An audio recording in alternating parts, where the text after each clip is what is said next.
ನಮ್ಮ ಜೊತೆ ಮಾತಾಡೋದನ್ನು, ಎಷ್ಟೋ ಸಮಯ ದೇವರು ನಮ್ಮ ಜೊತೆ ಇದ್ದಾನೆ, ನನ್ನ ಜೊತೆ ಇದ್ದಾನೆ, ನನ್ನ ಜೊತೆ ಇದೆ ಅಂತ ನೋಡ್ತೀವಿ. ನಾವು ದೇವರ ಜೊತೆ ಇದ್ದೀವ? ಆ ದಿನ ದೇವರು ಅದ್ಭುತವಾಗಿ ನಮ್ಮ ಜೊತೆ ಮಾತಾಡಿದ್ರು. ಕಾರಣ ನಾವು ದೇವರ ಜೊತೆ ಇದ್ದೀವ, ದೇವರು ನಮ್ಮೊಂದಿಗಿದ್ದಾನೆ, ನಾವು ದೇವರ ಜೊತೆ ಇದ್ದೀವ. ಬೈಬಲ್ ವಾಕ್ಯ ಹೇಳ್ತದೆ, ಯೆಹೋವನನ್ನು ನನ್ನ ಎದುರಾಗಿ ಇಡುತ್ತೇನೆ. Amen, hallelujah. ಅದೇ 22 1ನೇ ವಾಕ್ಯ, 3ನೇ ವಾಕ್ಯ, 47ನೇ ವಾಕ್ಯ, 33ನೇ ವಾಕ್ಯ, 29ನೇ ವಾಕ್ಯ.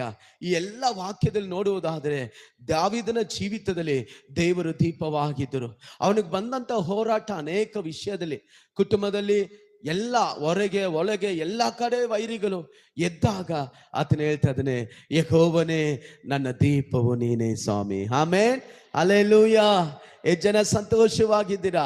ಅವರು ಮಾತ್ರ ಇಲ್ಲದಿದ್ದರೆ ಇವತ್ತು ನಾವು ಇಲ್ಲ. 3 ವಿಷಯಗಳನ್ನ ನಾನು ಹೇಳ್ಕೊಡ್ಲಿಕ್ಕೆ